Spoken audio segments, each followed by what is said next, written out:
Welcome to Cut Daisies and Unicorns, and this is a good day for an interview. Don't you think, Steve, this is a good day for an interview?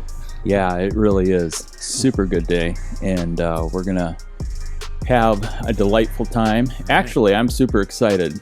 It dropped 30 degrees in like less than 12 hours, and it's a bit overcast, so Coble feels right at home. Right. Yeah, and we have a special guest. We do have a special guest. Yeah, and so with us from Urbandale or Johnston? Johnston. From Johnston, Iowa, we have the Doc Fordyce, Mr. Chris Fordyce with us. He is, I believe we'll discover one of our favorite Fringe experts. Oh, yeah. Yeah, there's beautiful from Iowa. That's good. Well, you know, it's a flyover state, so I figure it works out. Yeah, because Chris has been, he after our first Fringe episode, and when I was mentioning, Heather and I were always looking for other shows to watch. I mean, he came and dropped a whole bunch that we ended up picking up, and ones that we actually, really enjoyed. So, so it's going to be fun. Fun conversation. So you're telling me that Chris gave you information that brought you pleasure. Yeah. Perfect. That's what I do. You are a feel-good kind of guy, aren't you? Right. That's right. It usually doesn't benefit me, but man, if I can help somebody else. Which makes you the ultimate empath.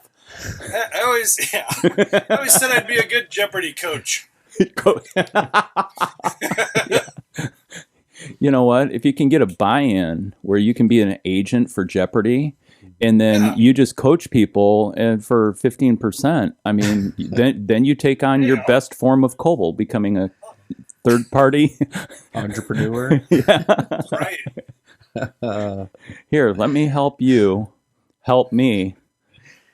By me having you give me your money for something that you would normally be keeping all of your money for. Right.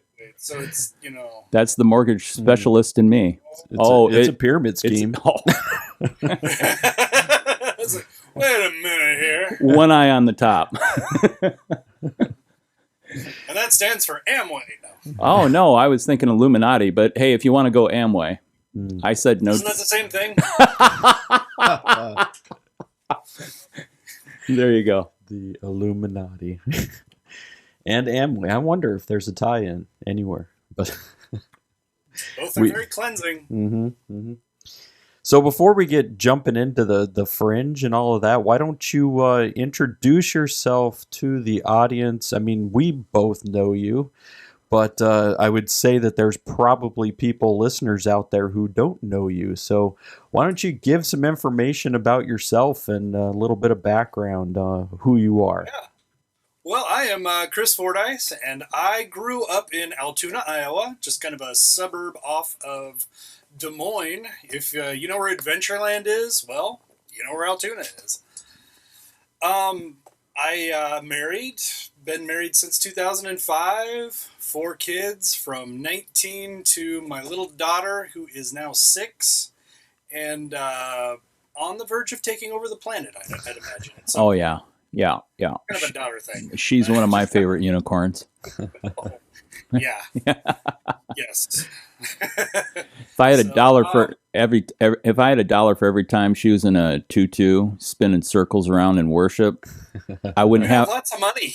Yes, it's so true. Yeah. Go ahead, Chris. Let's see what else. I work for corporate America, but on the weekends and evenings I play music. I'm a dad. I'm a bass player.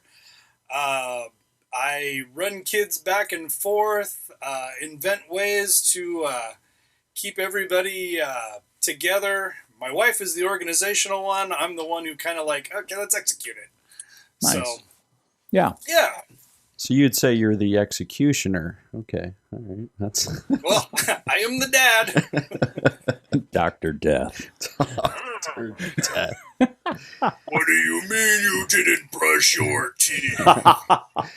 Yeah. That's a good executioner voice too. Yeah. Oh, he's got many. Right. Yeah. There's this is the talking voice. Then there's the dad voice. That's, hey, why don't you pick that up? Right. Or don't make me come back there. Dad voice. There's the crowd attention getting voice. Everybody, please listen. Everything that goes back and forth.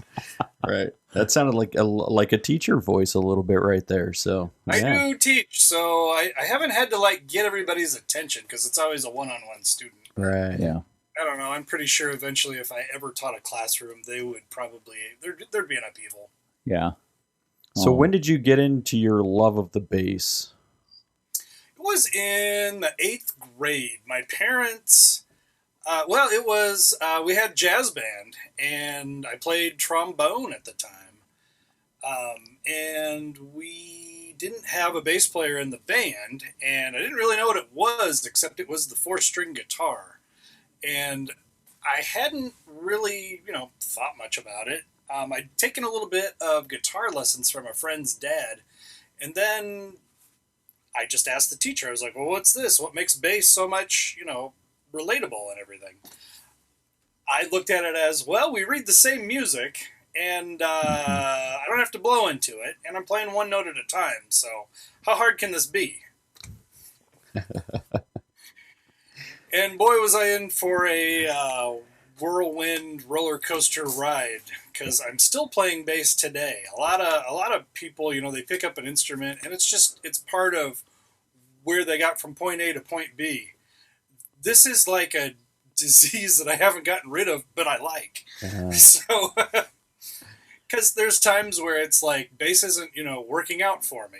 Well, it's because, I'm either frustrated with something I'm playing, trying to learn, or maybe I'm just overwhelmed by it. And then at the same time, it's like I'm bored.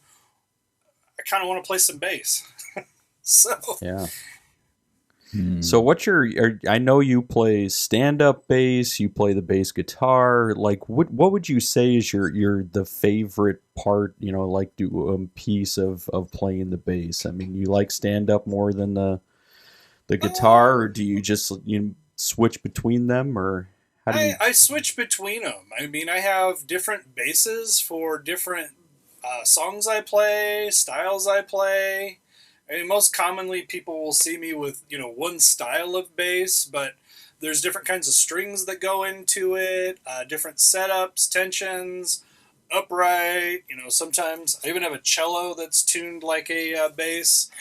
And really, I tend to lean towards what does the situation call for.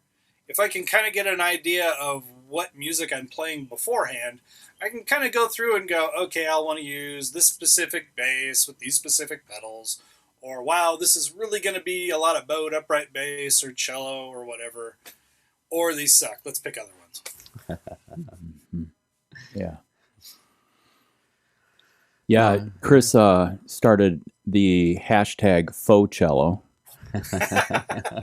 And so if you want to see some of Chris's posts of his faux cello nest or places where he's played faux cello, because he doesn't have it tuned as a regular cello. He has it tuned like a bass. And so as far as positioning of notes and stuff like that, for the non-musician, it would mean that it just gives his muscle memory a really close proximity.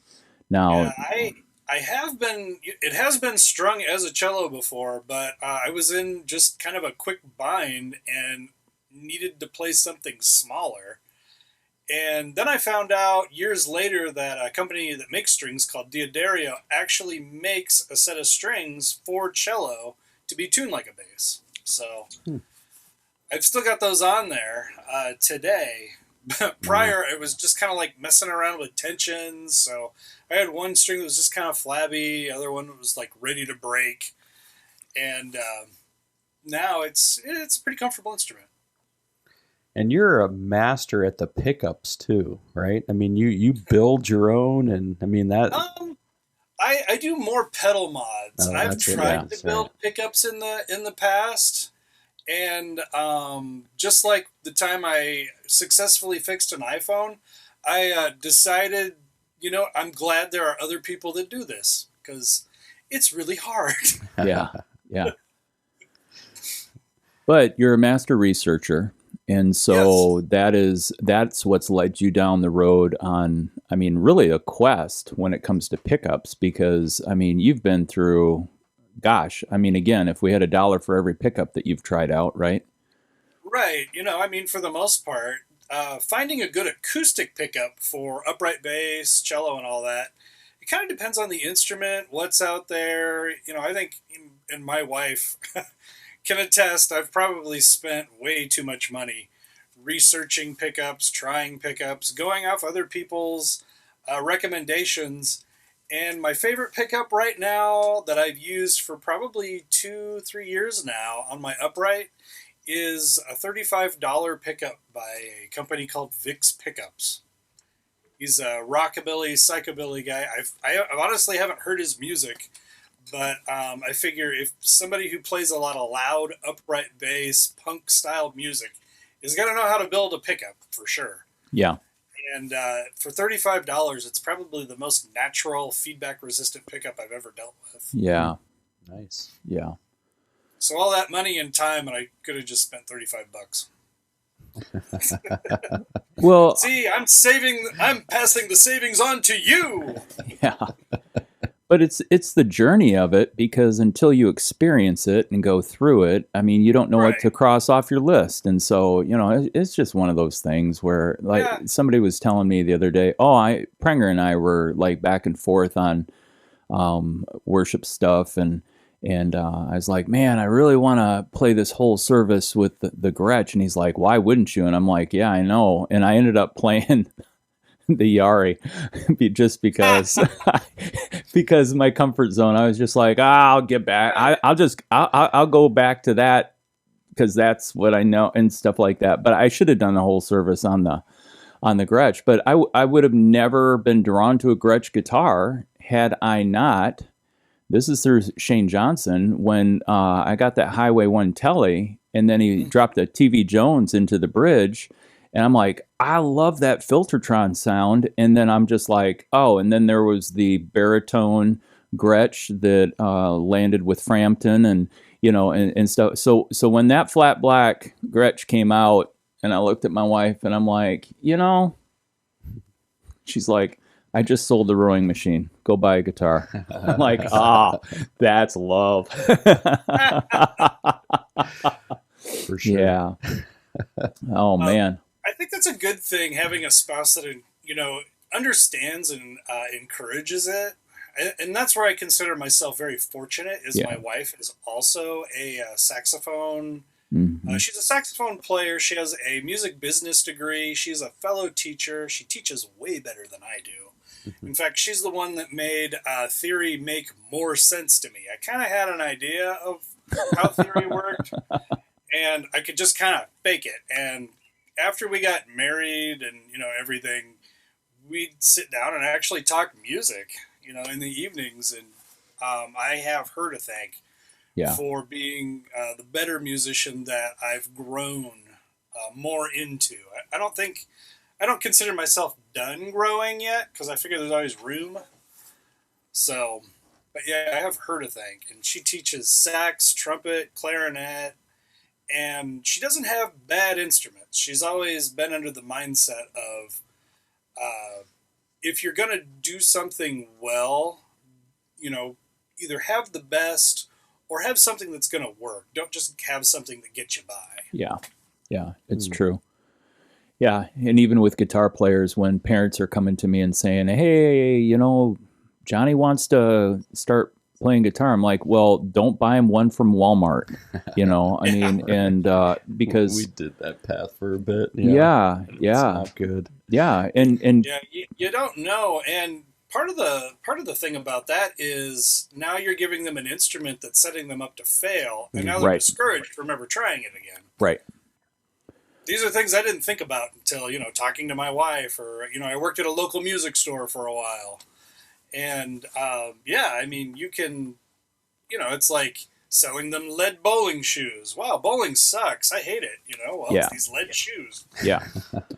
Yeah, I mean, which is great if you want to kill your child. I mean, just push them off the boat with the lead bowling shoes. You're all good to go. Yeah. It'll teach them to either survive or not. Is that just another Saturday in Chicago? I mean, Yeah, it is exactly.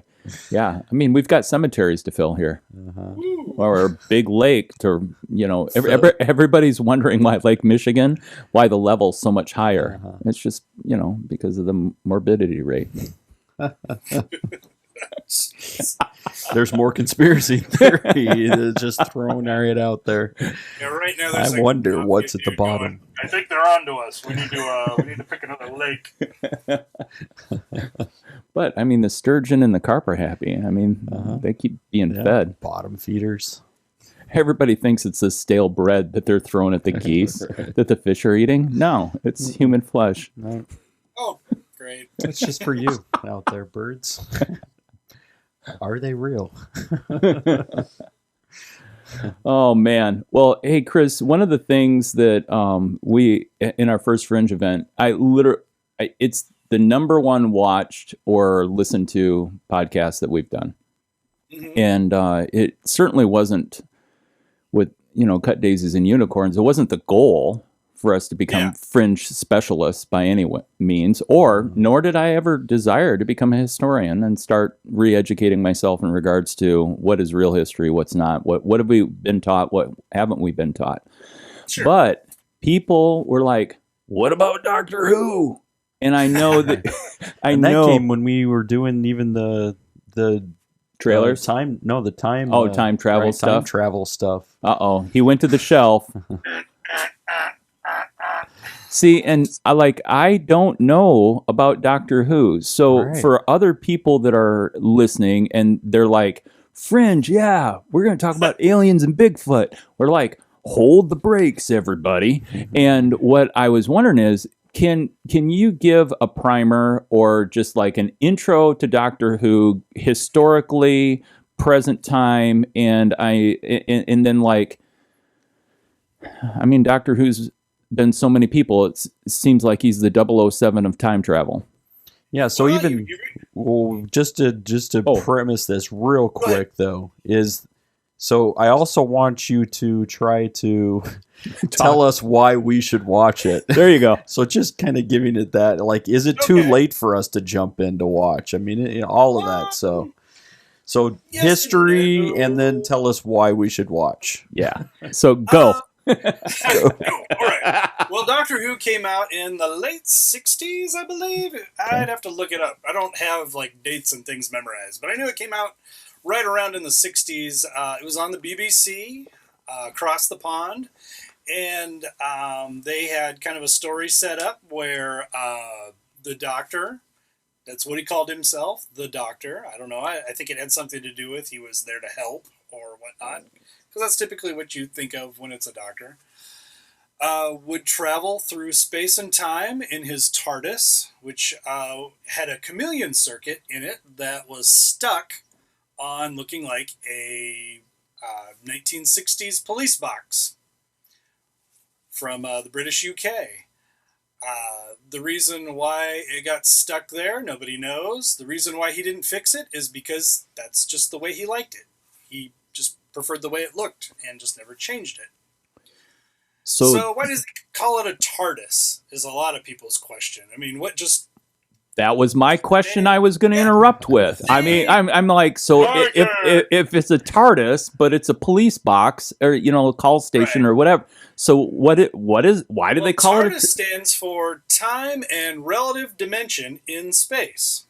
TARDIS. So technically it's called the TARDIS, but there's little periods in between all the letters because it stands for Time and Relative Dimension in Space. Well, what the heck does that mean? Well, if you've watched the show, whenever people first enter the TARDIS, because on the outside it's just a little box. It looks like, a phone booth or a telephone booth. When they go inside, it's like a whole world, a whole house, a whole ship. It's like rooms and space. Well, that's the time and relative dimension in space. It's basically a mobile pocket universe within a flying machine that gets lost. So he's not able to dial in where he wants to go? Oh, he does, but part of the joke is, it's part of that whole absent-minded professor, or sometimes, it was written in the 60s, so somebody pours their coffee on the computer and uh-oh. But, so he travels through space and time. His race, or alien race, is called Time Lords, and they are... He's not human? Nope. He's an alien. Okay. What? All right. Yes! I didn't know that. Yeah. Revelation. He's an alien, and he just kind of looks human. Oh. Again, the 60s. All right.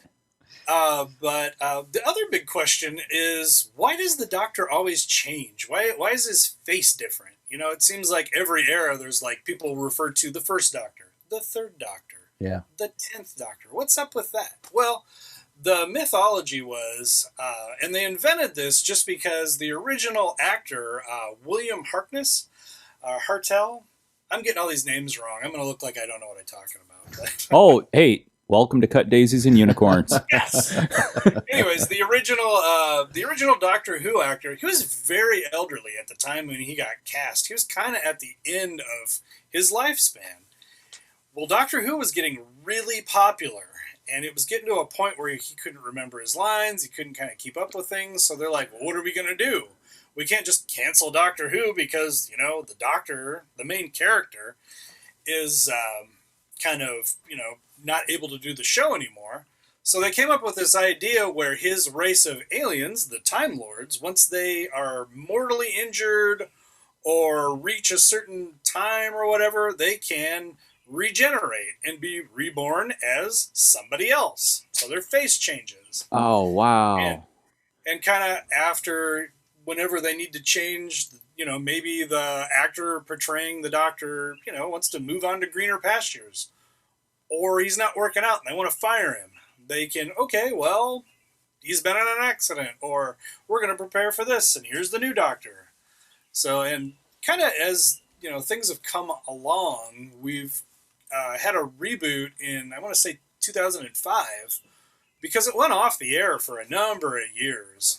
And the 80s Doctor Who, which people will kind of, make fun of a little bit.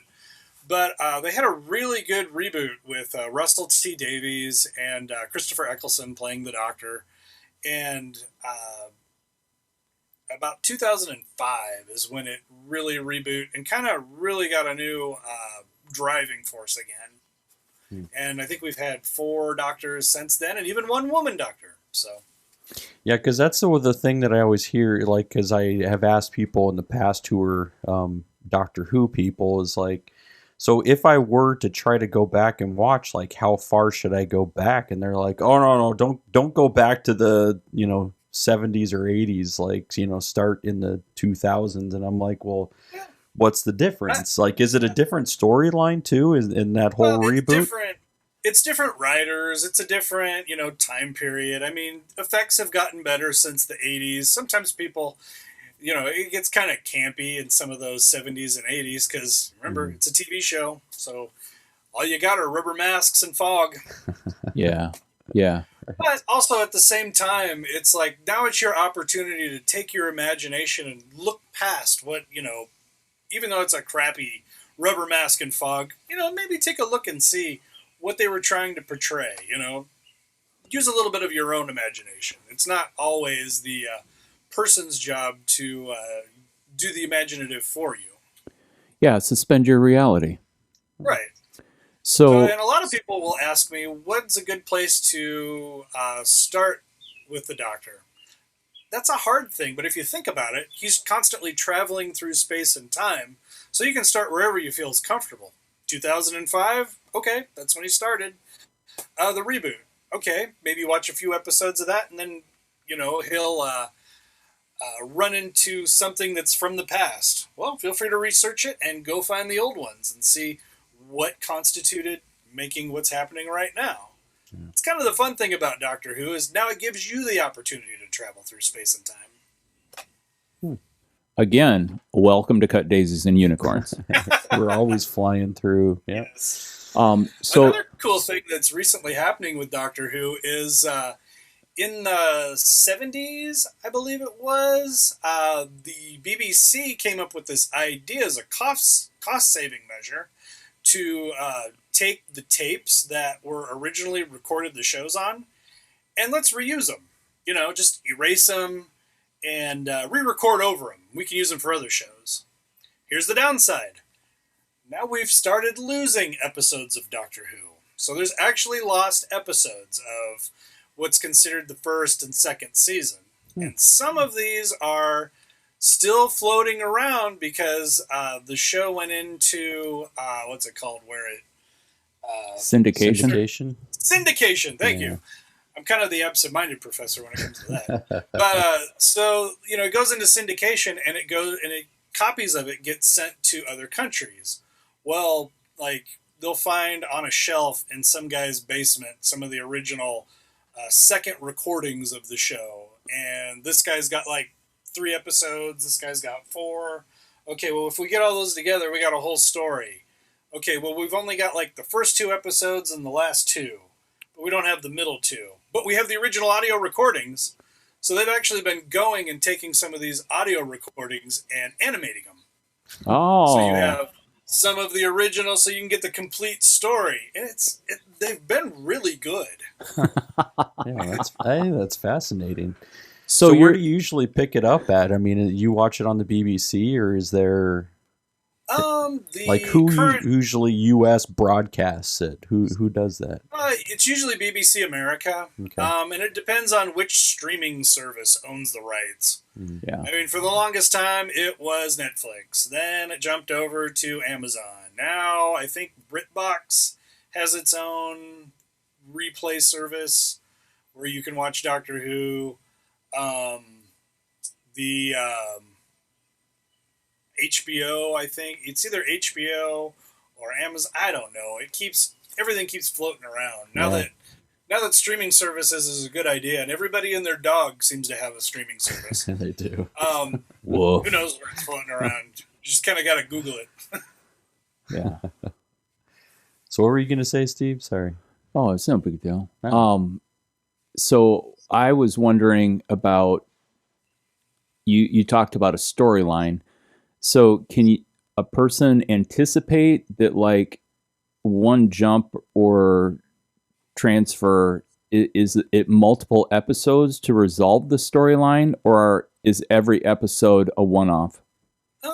It depends. I know a lot of the newer episodes are kind of a one-off, and maybe there's like a trailing theme, like Yeah. So, you know, it's the build-up. So you have all these episodes, and then like little themes from all the other episodes.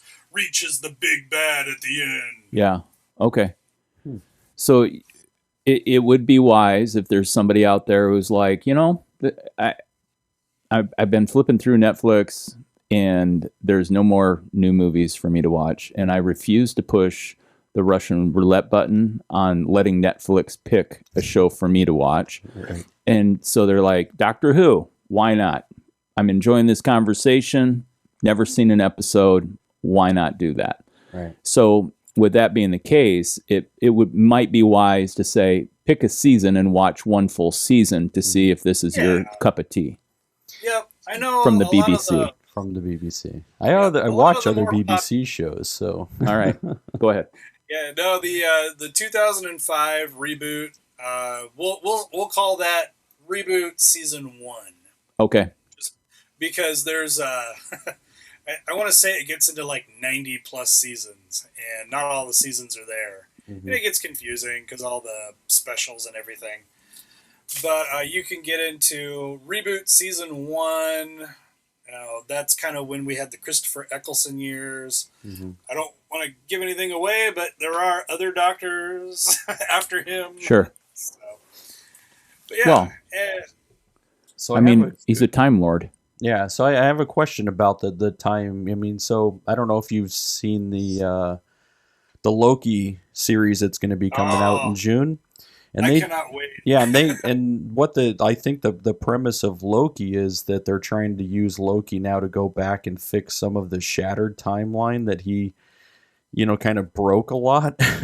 I think that's what. Yeah, Yeah. I don't know. I haven't really picked up based off the previews. I mean, and everything I know about Loki is like he's going to follow a direction. Right. So what I was thinking about in terms of that is, so when you're dealing with Doctor Who, are they on a fractured timeline? Is there a multiverse that's happening in Doctor Who? Is there, I mean, how are they dealing with time in that? It's mostly time. I don't want to call it fractured time because in the world of Doctor Who, there are moments where he says, I'm sorry, we can't go back and fix whatever this is that's different in time because it's a fixed point in space. In fact, that becomes kind of a plot point for a character because he becomes a fixed point in space. So no matter what happens to him, he can't die. But, yeah, I mean, there is time as it's talked about in the show, there's always point A to point B. So depending on where you go back, it's not going to change. Now there is one episode where there is a small arc, and they really, in all the years of Doctor Who, do they ever do this, but there is one part where they do go to an alternate reality, like Earth 2 or Time Stream 2, but that ever since then they don't really go back to that. Huh.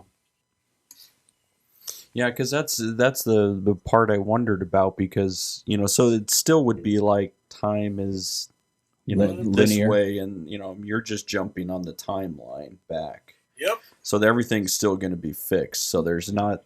I think that it gives you then the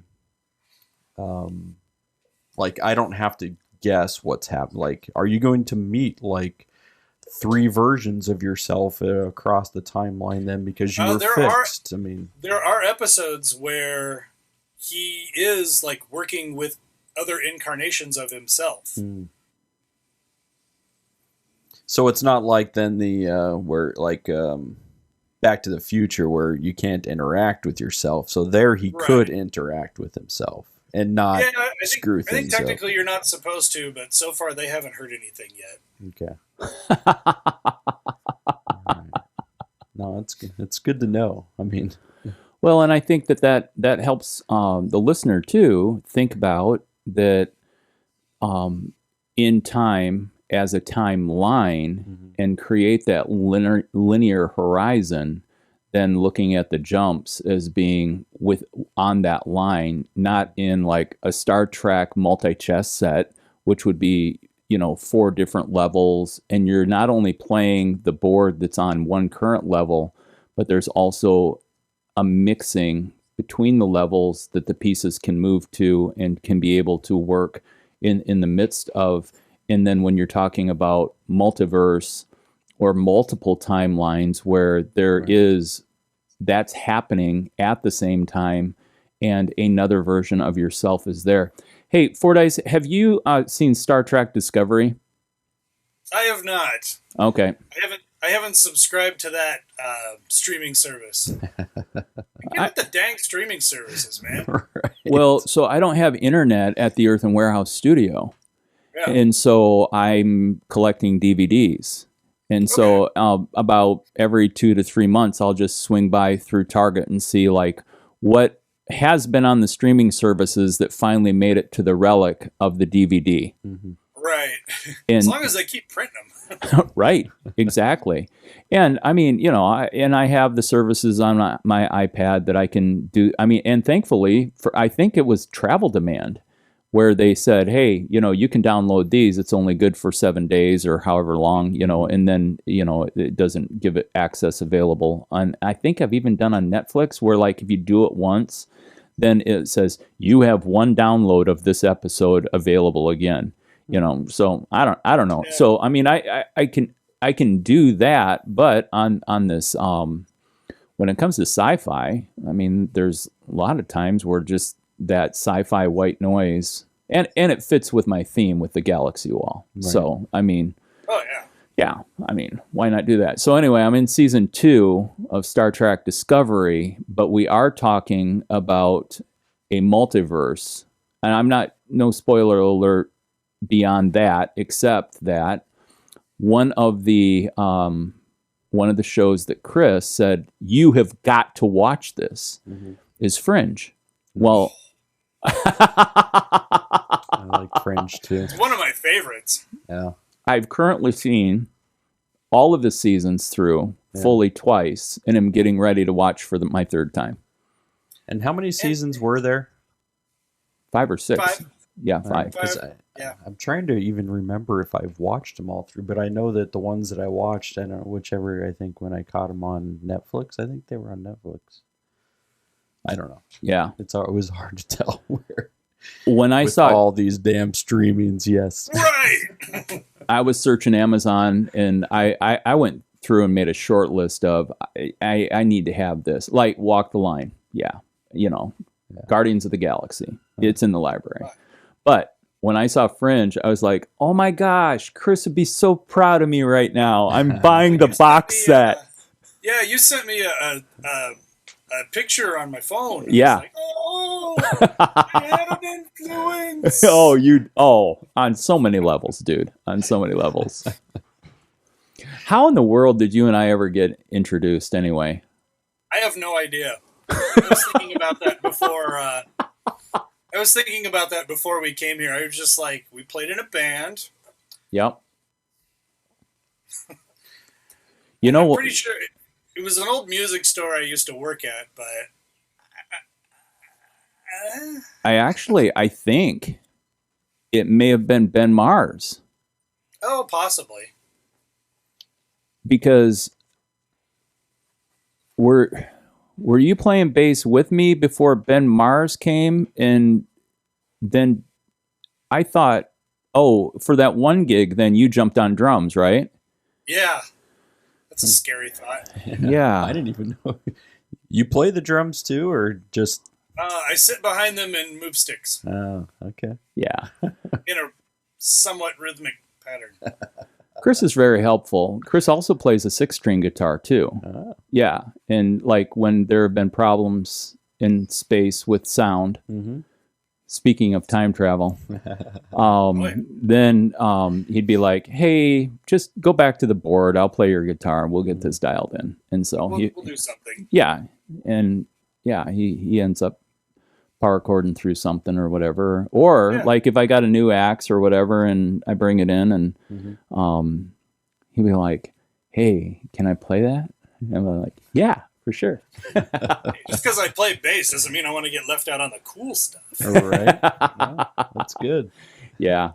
But the most recent reintroduction, which, I mean, when I say recent, talk about time travel, it's been like 11 and a half years ago. Oh. I was in West Des Moines walking into Walmart, and I had never met Shanda before. And so Chris comes walking out of Walmart, and it had probably been 3 or 4 years since we'd played together. Yeah. Yeah. And he's like, hey, Steve. I'm like, whoa, blast from the past, And so anyway, got introduced to Shanda, and I'm like, hey, I'm at Gloria Day and looking for musicians. Do you want to come and play on the weekend? And he said yes. And then from there, I mean, pretty much any musical thing going on, I mean, Chris is always gracious and say, hey, if you need help, just let me know. And he's done that. So that's cool. And just to be able to tie in with our Cut Daisies, you played with James Bean, right? Do you still play with him? Yes, I do. Okay, cool. Yeah. I play with him and I teach with him. Ah. He owns and operates Central Iowa Music Lab, and I'm one of the teachers, the bass instructor. See, I knew there was a tie-in. And just recently, he opened that new Waukee location out on the west side. Yep. And my wife, Shanda, is actually helping him a lot with Central Iowa Music Lab for that part. So. Oh, cool. Yeah, it's kind of become a family affair, which is done a lot. It's been really good. Yeah, That's cool. yeah. James is doing good work in the central Iowa for the furthering of music and stuff like that. So I would say, I mean, trademark aside, I mean, he basically is the real life School of Rock kind of thing, but on a personal level instead of a franchise level.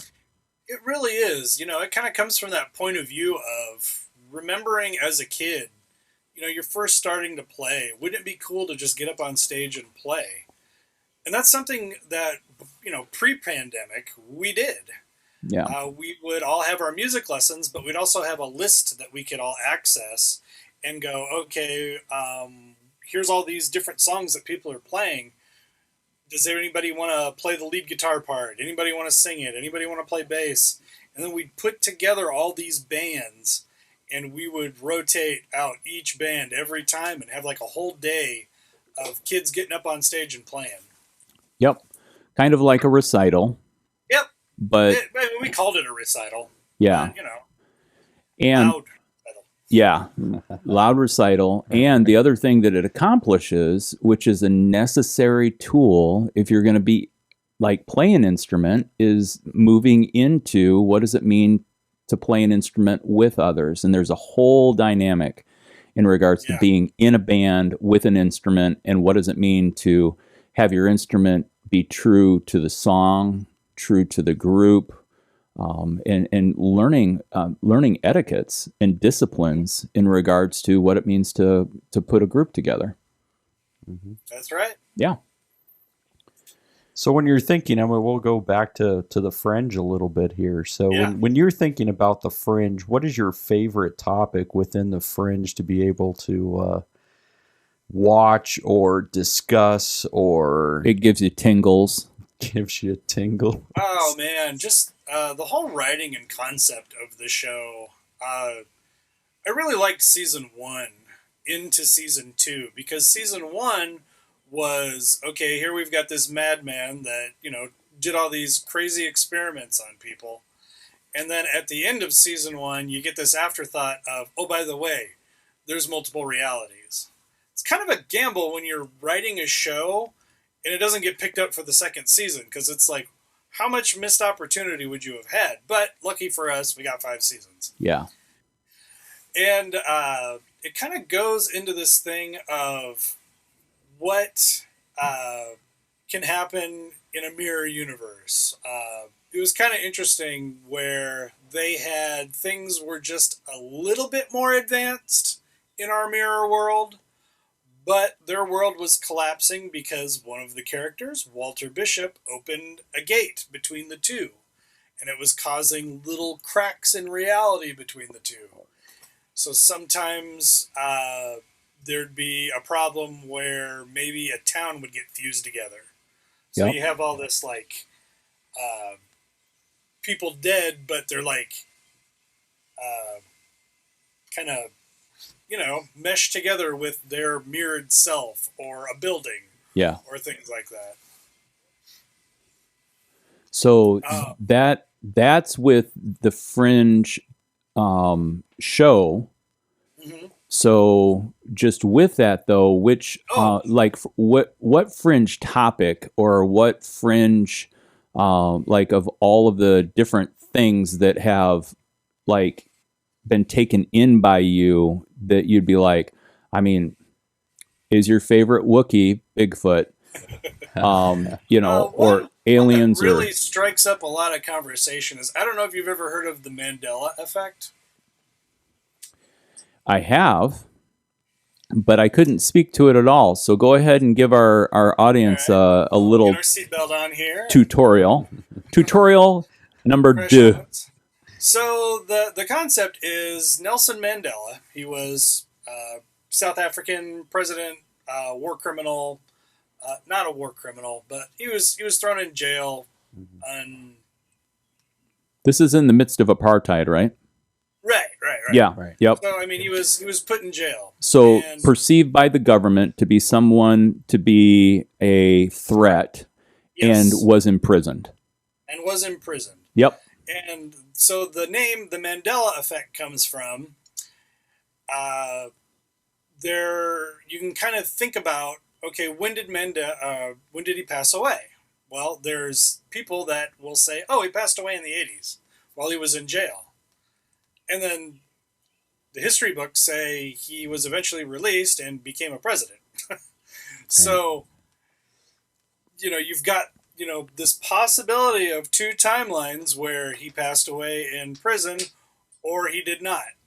Right. And that's, where people, so you've got altered reality of things, of what people perceive as what actually happened or is in the true time frame. Some people looked at that as, okay, well, these are just fractures in time where some people have like trailing memories. Other things that they say are, things to look at for with the Mandela Effect is, I don't know if you're familiar with the Bernstein Bears. Mm-hmm. Yeah. The children's book. Right. But how do you spell Bernstein? Is it Bernstein or is it Bernstein? Huh. Or, ask somebody to spell Bernstein. Well, everybody will say, oh, it's E-A-I-N. But if you look it up, it's spelled completely different. But, you have childhood memories of the Bernstein Bears, not the Bernstein Bears. Uh-huh. So, and that's kind of where it comes from. I got to grab my phone because I, can't remember off the top of my head. I could be standing here. Like I said, I'd be a good Jeopardy coach. So.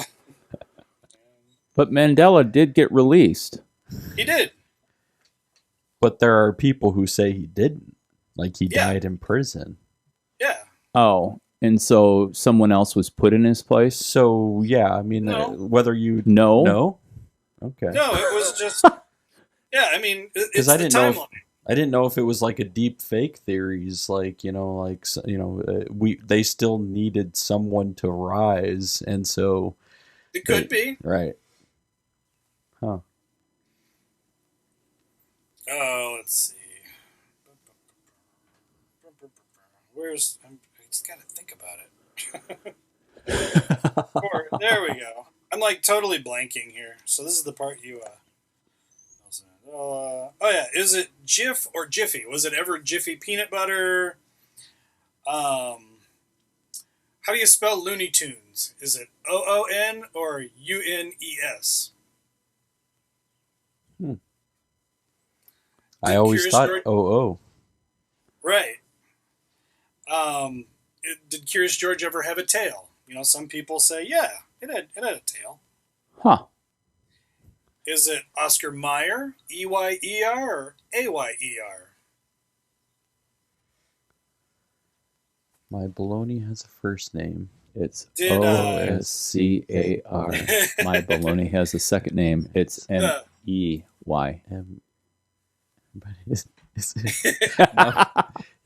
M-A-Y-E. The famous picture work for of either one. King Henry VIII. Is he holding a knife or a turkey leg? Yeah, I don't know that. It's just things like that. Everybody will say, oh, it's a knife. Or, the guy ate a lot. It was a turkey leg. Right. Yeah. I'd have to... Yeah, I mean, I know which picture you're talking about, but I am... Right. Yeah. The other fringe topics that always kind of pop out to me are alternate realities, UFOs, ghosts, weird stuff like that. And it's not because of any hardcore whatever. I don't know. I always thought it was cool. Yeah. I grew up in a family that we didn't really do a whole lot of sporty things, but my dad and I always had a deep love for sci-fi. Yeah. So generationally passed down. So if you go back to family of origin and those memories, what comes to your mind, whether it's your Mandela effect or not, what comes to your mind as one of the first influential science fiction items? Book read, television show? Well, duh, it was Star Wars. All right. All right. There you go. A Now, galaxy long ago in a far, far away in a galaxy. yeah. So Star Wars. Then, if again suspended reality, Episode 4 is still my favorite. Now, Mine's Episode 5. I knew that as soon as I spit that out. I knew that because you are a huge Empire fan. I mean, like with what we would know as the second released film of the triple trilogy, and then all of its franchise that I can't even keep track of anymore. And I don't know. I don't know why. I think it's probably for me is the purity of the origin. I'm a super big fan of how raw first records are of artists because they don't have to be so refined in the commercial sense. Yeah. I'm endeared to, and so Empire Strikes Back. You know what, Fordyce, to you, I just send much love. And in your geeky nerdiness, I will trust that you have thought through why The Empire Strikes Back is your favorite. But yeah, Star Wars. What a great primer that if people want to brainwash their children about science fiction and the opportunity for it, cool. Yeah. And then some people, I mean, over the years have then put Star Wars like almost like they should be against Star Trek, right? Like you get the Star Wars, Star Trek, like which one's better, which one's a better universe, There's even a really good movie that makes fun of it. It's called Fanboys. If you ever get a chance, check that out. Really? It's so funny. It's like Seth Rogen. He's not the main character. Seth Rogen's like pre-Seth Rogen fame. Yeah. He plays a Trekkie that, does not like Star Wars. Wow. Yeah, but I mean, how many? I think there was Tyson. You'll tell me. Didn't South Park also have a version of like Star Trek, Star Wars fandom battle? But they didn't call it Star Wars, Star Trek. They were using like a different terminology. I don't know. Some reason I was thinking that there was something done in South Park on that too, but it seems like it's a debate that people tend to want to have, and it's like, well, who created the debate? Like, why can't they exist in a universe where there's both like people, like liking evil Star nerds. Trek, right? Evil nerds. That's who. Well, because one takes place in the future and one takes place in a galaxy long ago, long away. Yeah, right. Yeah. I mean, I think that anybody that would have to get to a pinpoint about the time frame and like them being against or having it again, this is the dualistic mind creating its own tribalism that has to have an enemy. That's true. And so if we're really going to transform and just be able to be enlightened about the possibilities of these things, we have to move into a place that if it's not in the point in here right now, then it could be somewhere else. Yeah, because what would you say, Steve, is your preferred universe? Star Wars, Star Trek? Well, I think, speaking to my heart, what Star Wars did, I will suspend my reality for that all day long. I have a hard time going back and watching 1, 2, and 3. But the other stuff that has come out recently, I really enjoy those storylines. And yet, I mean, I'll watch, of all of the Star Trek franchise, I find, this Discovery series is great. I mean, really. I haven't watched it, but the what is it? The iRobot. Oh yeah, Will Smith, iRobot, Isaac Asimov. Well, here's the thing. Yeah. That movie is based on an idea of that book.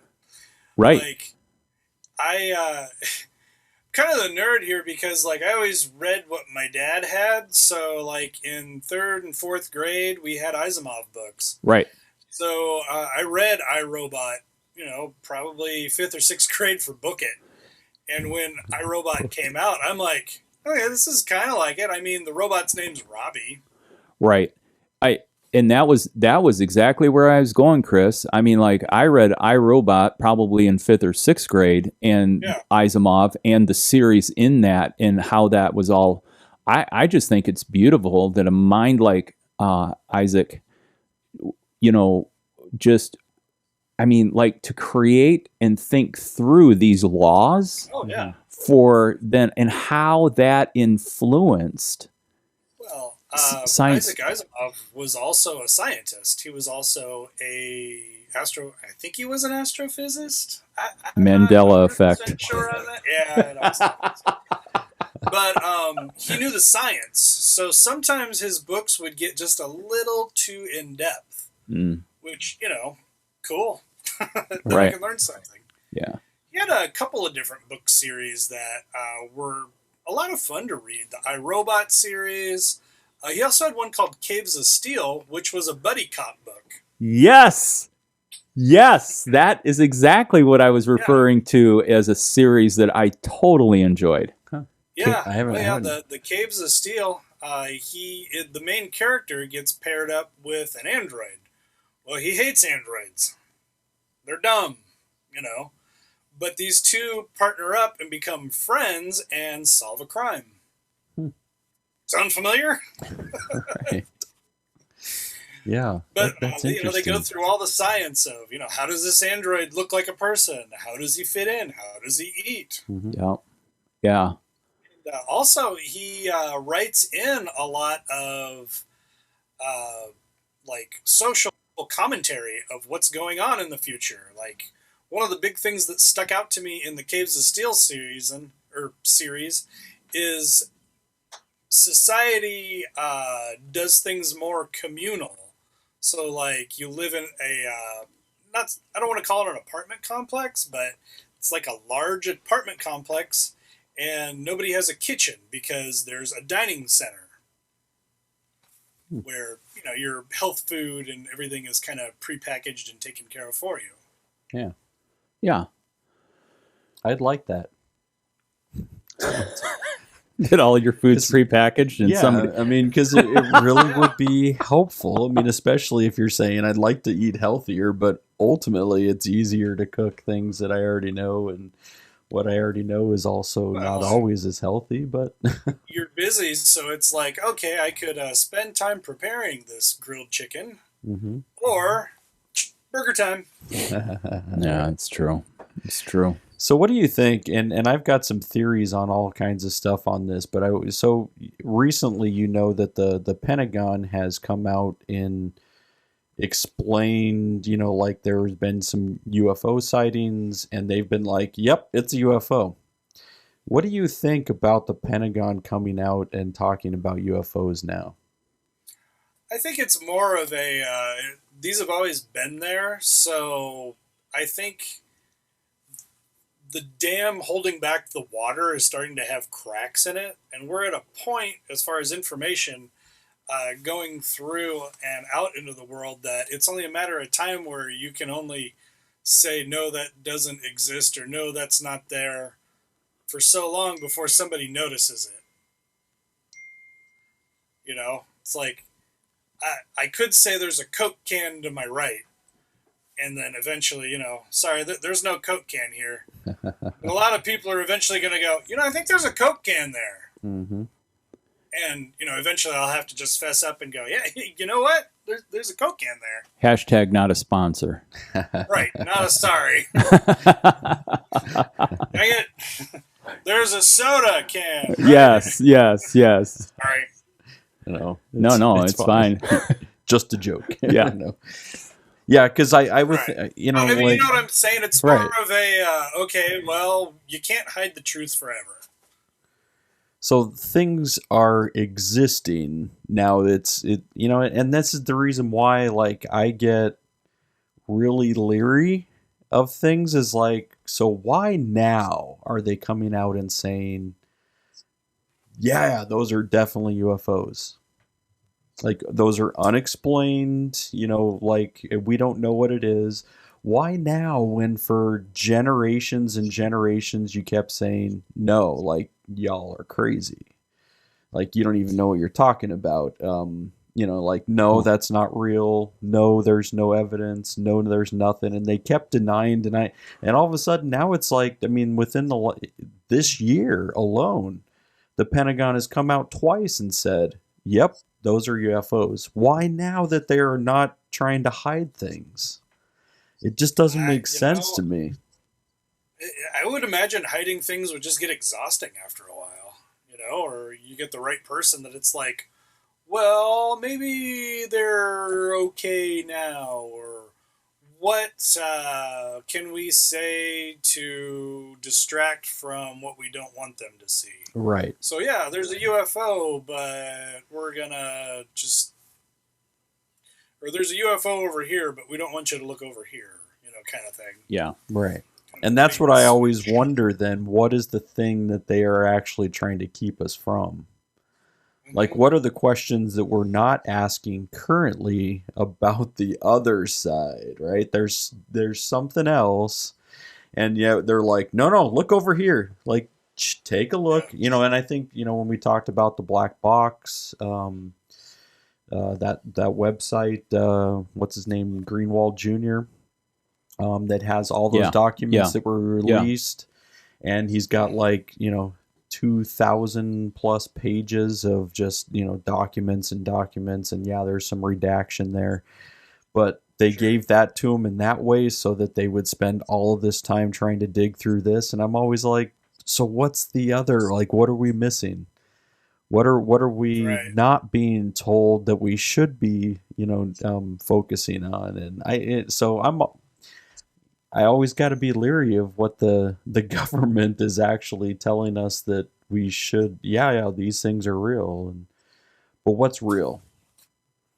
And I think that's where it gets into the theories of, so is the UFOs, are they alien spacecraft, or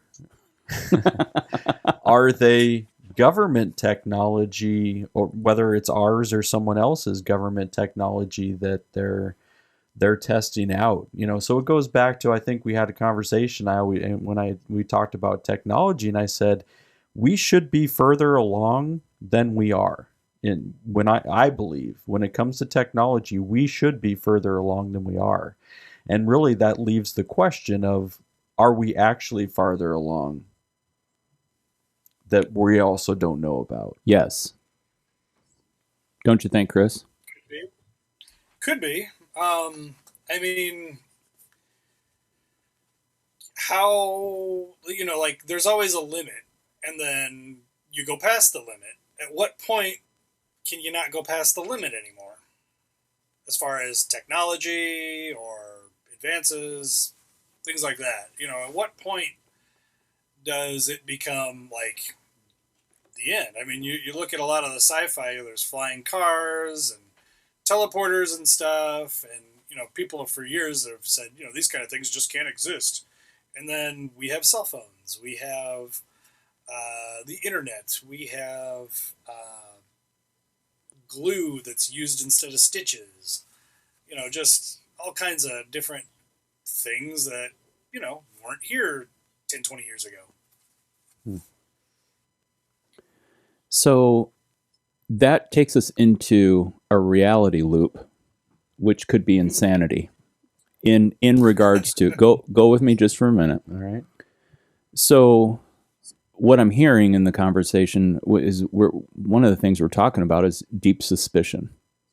Oh yeah. All right. So there's suspicion, and then in the suspicion, there's a great question, which is in regards to advancement, mm-hmm.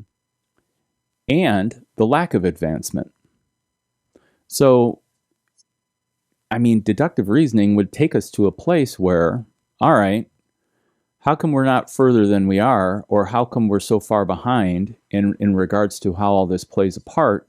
And yet, I'll still go back to, it was a Hangar 1 episode, that the transistor was alien technology that allowed for the way energy moved in the capacity for the exchange of information. Now, one of our own interviewees Mm-hmm. is an expert in this stuff. Dr. Chris Fordyce. Mm. So, Chris, can you Transistors. can you boil down for the average layperson concerning electronics the difference between tubes transferring energy and transistors? Well, yeah, a transistor, it's just a silicone-based mineral that takes a smaller amount of electricity.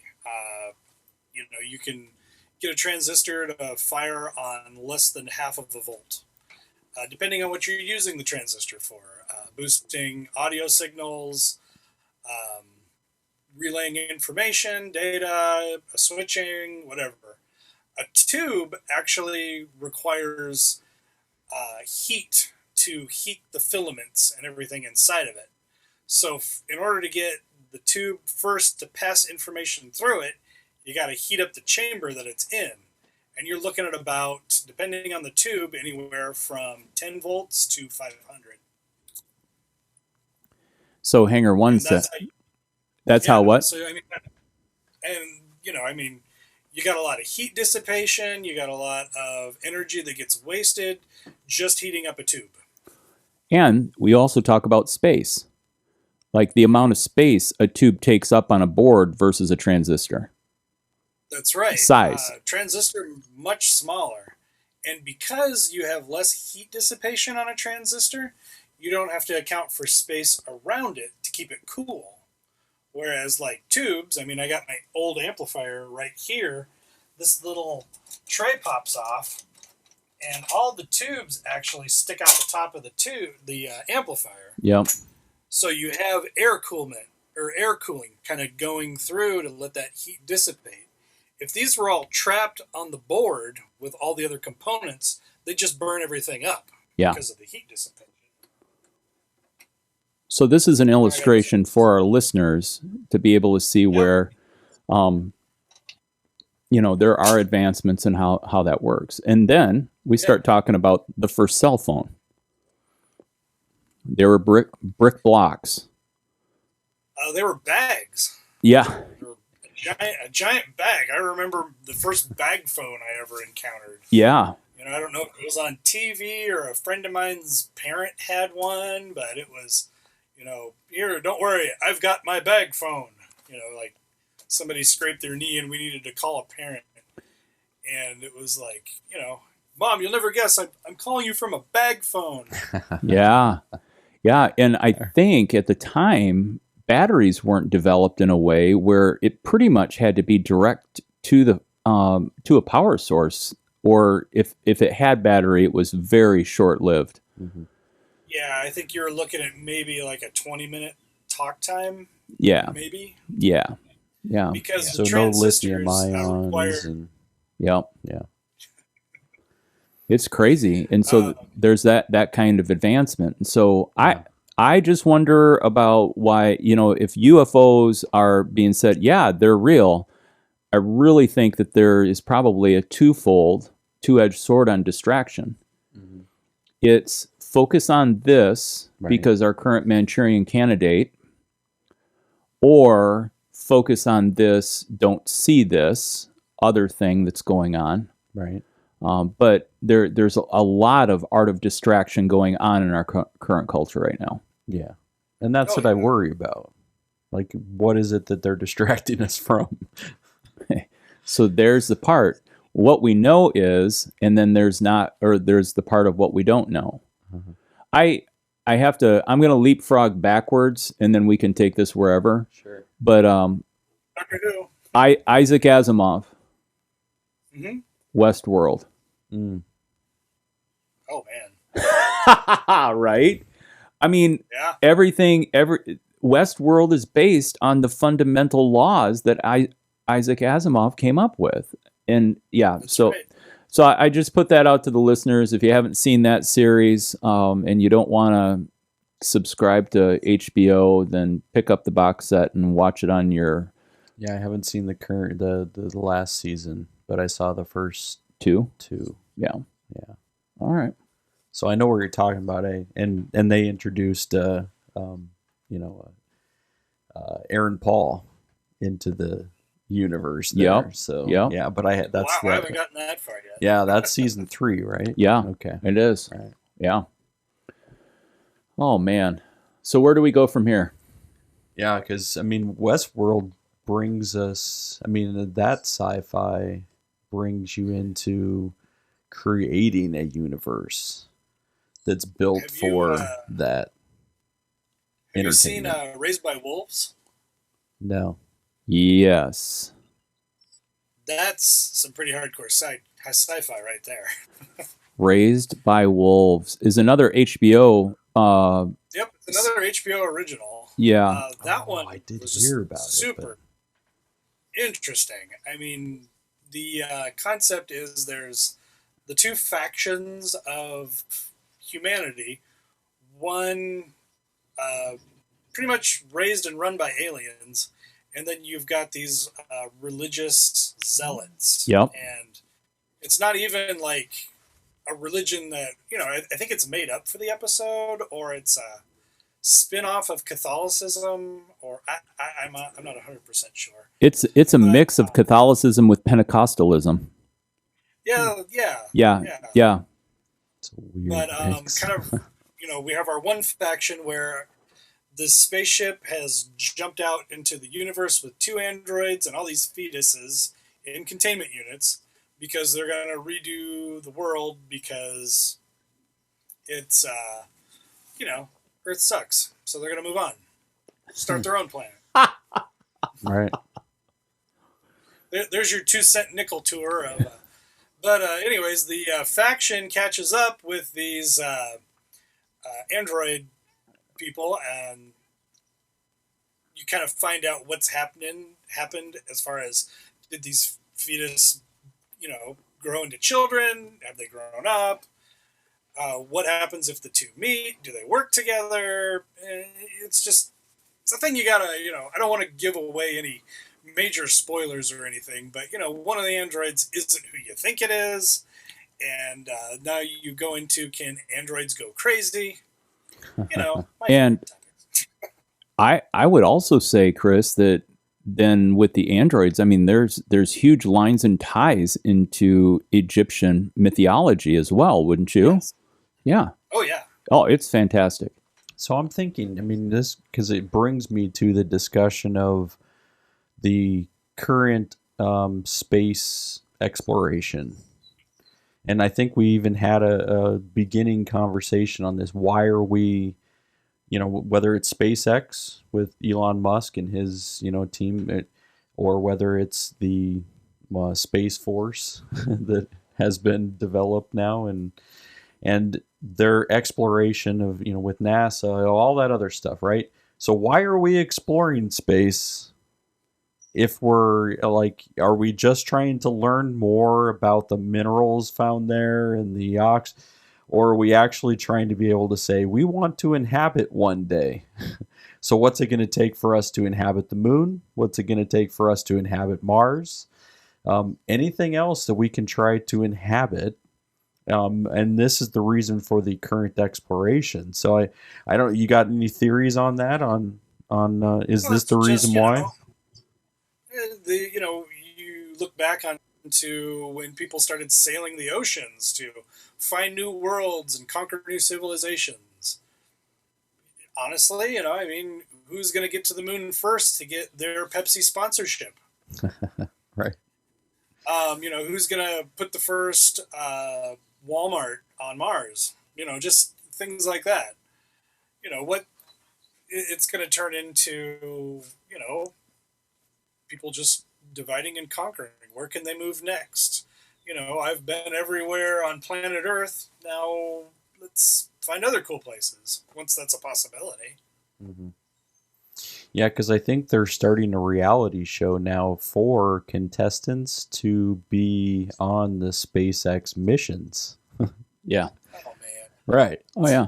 That shouldn't surprise me. Right. I mean, and that's so you're not talking about people who are, we went through a whole battery of tests with NASA to become an astronaut.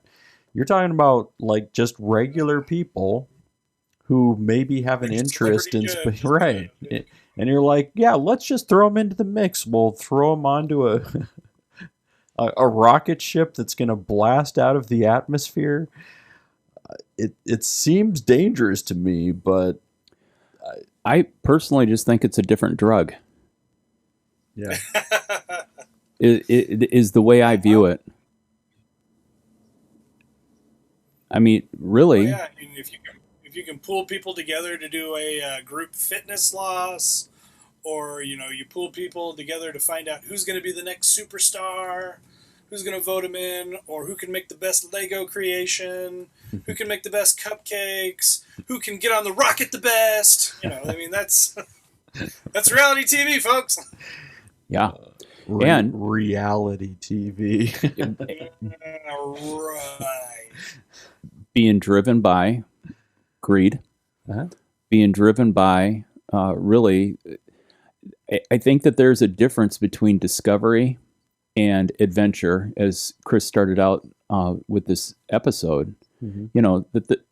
I think one of the things that we find out about life that makes life enjoyable, I mean, especially even with the podcast, is we love starting a conversation and not knowing where it's going to go. Yeah.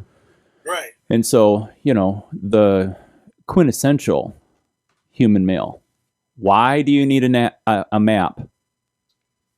No need for a map. Don't need a map. I bet. Don't need a map. I have Siri.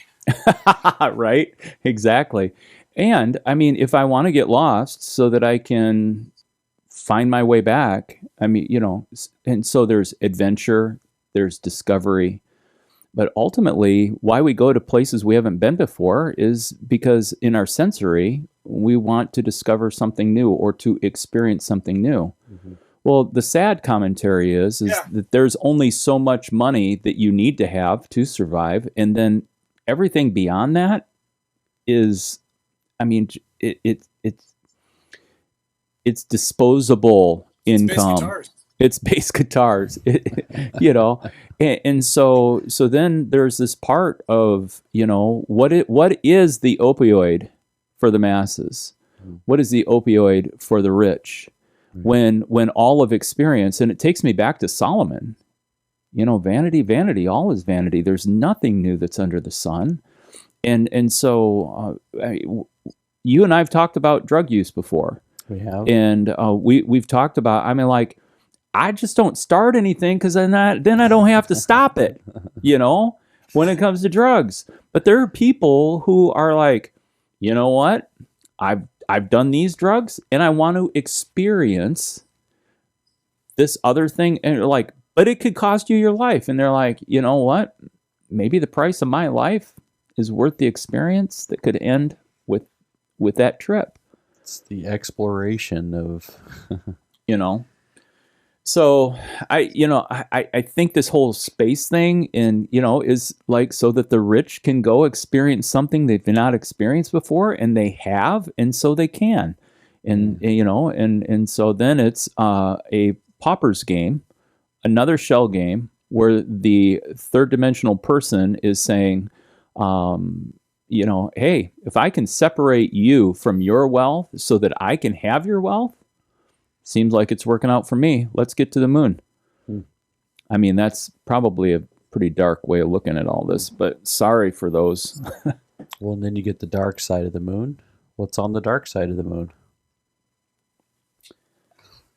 Well, I think it's the guy from, hey, what's that series, Chris, where there was actually a guy living on the moon and he comes back and he's part of these kids, the family. The Umbrella Academy. The Umbrella Academy. Yeah. That's right. What's happening on the dark side of the moon, dude. Come on, everybody's no. If you haven't seen Umbrella Academy, you got to dial that up. No, it's good. Yeah, that's a show right there that I recommend at least watching each season more than once. Because after I watched it the first time, I got to kind of thinking about it, and then watched it again. And you start seeing, I think they give away the entire plot of the the TV series by the second episode. Like, everything that's going to happen by the second episode. You just don't know it. Yeah. just with all the clues and things kind of laying around. It's kind of a cool thing. Yeah, I think it's a well done show. I mean, I first started watching that, and then it took me a little bit to finish season one. But then when I actually went back again, rewatched it all, love it, and loved the second season as well. So I mean, I like the second season almost a little bit more than the first season. Yeah, it's a little bit more of a coaster ride that second season. Right. Yeah. So Steve, where'd you want to go with this? Yeah. Well, I had put out to Chris, and how does he wrestle with these fringe ideas in light of his personal beliefs of faith, deity, God, higher power, something greater than him? And I know that, that's something I'm throwing that out there, because I think in a follow-up Phil and Steve edition, I think we can spend some in-depth time in talking about that. Right. But I know that what I know about Chris is super, super empathetic towards others and loves to help others, loves to be able to come alongside and bring joy to others.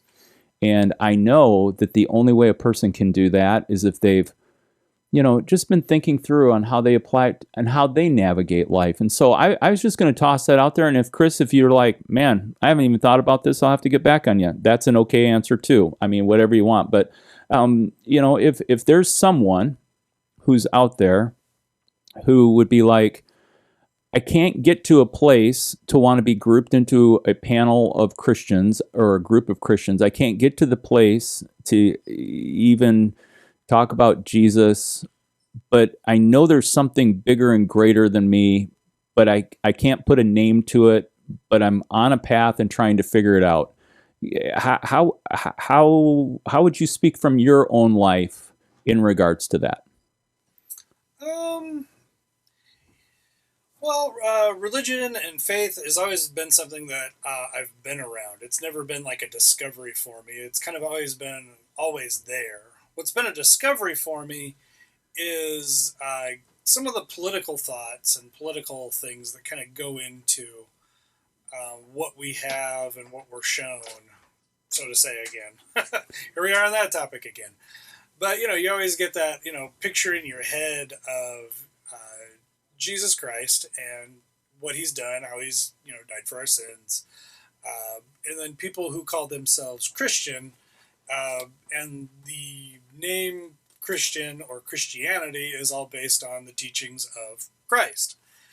But it's, kind of that idea that you've got this, irreverent guy who looks like the rest of us, when in all actuality, if you look at the location of where a lot of the stories and everything happen in the Bible, you actually should have a different picture of what Jesus and his disciples look like. Clearly, they're not going to look like anybody, you, me, or whatever. They're going to be more a Middle Eastern, Jewish, kind of what's going on right now with all the war and everything in the Middle East. But so how do I put these ramblings into what Steve asked me, I guess is the big question. I honestly, I don't know. I mean, why does the unexplained exist? I don't know. It's not explained. How can you see some of the miracles or experience some of the things that happen in our life? I don't know. I think of a movie from years and years and years ago. It's a movie called Batteries Not Included. Surprisingly, it deals with little alien ships that are little robots, and they help these people save their apartment complex from being torn down. But the one line that sticks out in the whole movie is, why are these things here, and why are they helping us? And I remember the old guy who's married to Jessica Tandy in the movie saying, let's just not question it. Because once we dive into it, it'll go away. And it's been kind of more of a let's appreciate what we have and why it's working for us than to push the envelope and make it go away. I don't know. No, I appreciate you putting yourself out there, and just even on the spot being able to say, hey, here's where I'm at. And we continue to try to reframe the structures of this conversation in ways to be able to have other people consider as they search. And I'm going to draw the thread through this in regards to adventure and discovery. And so, with that, I think that it's really okay. Quite frankly, I could boil it down this way. Nobody was at creation. No. All right. So nobody was there. Right. So there's a mystery to it, as you were saying. There are things that are unexplained. Right. So why do we have to draw a small box in regards to our concept and construct of understanding the unseen? And so is there room to consider that there is a God in the same way there's room to consider what about UFOs? What about aliens? Things that are undiscovered to this point. Right. Sure. And so, based on that, we just wonder why, hey, I don't know. You hear so many things where it's like, or, you have accounts of UFOs. You have accounts of people experiencing God's miracles. Or, you have all kinds of things that, just in your lifetime or people's lifetimes where everything just kind of converges. So, I mean, who's to say that one is one over the other?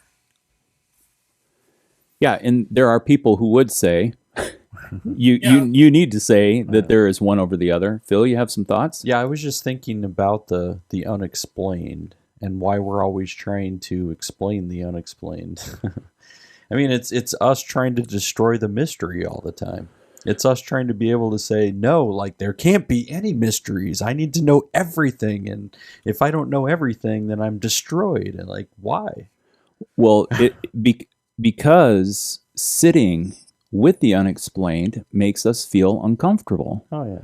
And so as men who like to mansplain, then when we're in a conversation and it creates a tension within the person we're talking with concerning what is unexplained, we feel the need to step in and to be able to explain it. Right. So when I think about the nature of this whole thing, sometimes I, with ghosts, right? I'm always, my wife loves ghosts. She loves aliens. She loves all of that realm of the unexplained. And I'm always thinking I'm always on the skeptical side of most things there. Why? Because I'm I have a feeling there's a ghost. Well, your feeling isn't going to explain the reason why the ghost is there or your understanding of a ghost. So so I'm always playing the skeptical side, which brings us to even some of the stuff like Skinwalker Ranch, right? Where we're talking about all the electronics that don't work, the drones all of a sudden don't catch footage, the video, but yet they still caught their right. The anti-hexing film crew just seems to have the right sage burning, right, or something, So I think they have Mel Gibson there with a tinfoil hat. Yeah. Yes. I love that. Signs is a good movie. Yeah, no, it's just and I'm with you right there. I mean, I've always kind of the first thing when you see something you don't understand is you have to be able to explain it, or have to, just put it into somewhere to explain it. And there, people run into things in their life where it's like, well, there's got to be a plausible explanation for this. Heck, we had a TV series on it called Mythbusters. And right. They would go out and try to, bust these kind of things. I don't think they ever did anything occultish, but maybe that's what we need, is a TV series that tries to bust the occult. No. But the... What's there? It is. The Ghostbusters? No. No. Talk about a reboot. No. There we go. But the it's kind of the idea of how can it be explained or unexplained or pushed us, So that was one of the things I thought of when I was watching the Skinwalker Ranch thing. Is you've got all these things being captured on camera, but the guy can't get a $30,000 drone to fly. And now we're going to spend the next 10 minutes. I can't believe this drone ain't flying. Just the battery's dead. Right, or when the did cow... You see that? Look, this drone ain't flying. And the cow dies, and they, but you have video that's capturing every area, but somehow it goes out when the cow, after right after the cow dies, like a cow sees a little, you have and then it's dead, all of a sudden it's dismembered or whatever. Sure. Like why can't you capture that? I mean, because that's the biggest thing for UFOs, is that, people that I know that just are absolutely, saying like this is all made up, is they're like, why can't you catch anything? Like, all the video footage you have is all blurry and it's grainy and it's pixelated. Like, you can't with all the technology that we have, like, video-wise, like, you can't ever capture anything good? Well, kind of to put it in a little bit of perspective is, how many times have you seen a hummingbird? Probably 5 or 6. 5 or 6. Of those times you saw a hummingbird, how quickly were you able to get your recording device to record it? Never. So that's kind of the unexpected, unexplained. You're right. It's hard to, just get things set up just right. Right. So, and I agree, because, I mean, how can people really, how can you get that clear picture? I don't know. Who's to say? Maybe we did, and we just don't know it yet. And maybe it's coming when they start, they've already released the 2 government-issued UFO things, where you got one flying with planes and another one flying into the ocean. So, yeah. Mm-hmm. I don't know. My take on that episode with the dead calf is the expert that they flew in. Uh-huh. That lady has smoked a lot of weed. You ain't kidding. Oh my gosh! When they the other thing that really stood out on me with the Skinwalker Ranch show was the episode where he goes, "Now don't pull that manhole cover up. People that touch that manhole cover, they get hurt. Well, golly, nobody can tell me I can't open this here manhole cover, so I'm gonna open it. And oh my golly, I got hit by some radiation and it burned my finger." So you've got, all that radiation that comes pouring out of this thing. Now, anybody that's ever been around Chernobyl or, anywhere that there's been any kind of radiation that causes bodily harm, usually has something electromagnetic in it that will kind of, disrupt videotaping devices. Right. Yeah, so I and now this will go out on the interwebs, and these guys will be like, "It was real, it happened, and I touched the manhole cover," and whatever. I'm giving him 3 seasons. Right. Like, meaning that I'll touch base with it over the next 3 years or however long they shoot. Because you talked about Oak Island, right? Oak Island. Oak Island. Oak Island was same producer, same concept team in this thing. But the guy who bought Skinwalker Ranch as a realtor and developer, this is a shell game. Mm-hmm. This is he paid money. Whoa, are you there? You just got your mic shut off. My mic got shut off? Ah. Ouch. Are we there? No, you're okay. All right. So I'll start over again. I hear Steve. Did Phil get turned Check. off? Yeah. Do you hear me now? Do you? Oh, there you go. Okay. All right. Yeah. Good. All right. So, I mean, there's nothing wrong with the episode. It's right. It's real. yeah. So this land developer, Yeah. he buys this ranch. The government has done studies on this ranch for, it was 15 or 20 years. Right. And then this private rancher bought the ranch, and then he sold it. But I think this guy was lining up and looking for, okay, how can I position myself to be able to get a hold of Discovery or History Channel, whichever it is, and be able to get into this spotlight, and then what kind of money starts flowing through. I think it's a shell game. I think he went ahead and got into debt or paid cash, whatever. For all I know, he's a Mormon, and he's got access to the Mormon bank who's going to lend for him to do that, so that they can be able to find the lost Book of Mormon or whatever transcripts hidden in a cave somewhere for more revelation that's going to be able to come. The golden tablets. And if you're Mormon, I'm sorry that that's offensive, but I've been watching some of this other stuff that's cover up, and it's not so far removed from what the Catholic Church has done over the years to take, again, people who are anti whatever the establishment, Mandela Effect, hashtag, and do all this stuff. But the Curse of Oak Island, in the first couple seasons, I just shook my head. I'm like, gosh, this is awful TV. Why do I keep watching it? And now, the discoveries that they're making, they're actually currently in process with archaeologists that are credited finding things that are causing for history to be rewritten. Not rewritten because they're forming an opinion of what should have happened, but because out of discovery and carbon dating, they're finding out things that were unknown. So, do I think Skinwalker Ranch has that? You know what? With the same people in charge, and again, I did double check, and the biophysicist or the astrophysicist or whatever, that guy, he's the same guy that's on the Tesla files. So this guy is running the circuit that, because of his credentials, he's coming in, quote unquote, air quotes, Cobalt air quotes are happening.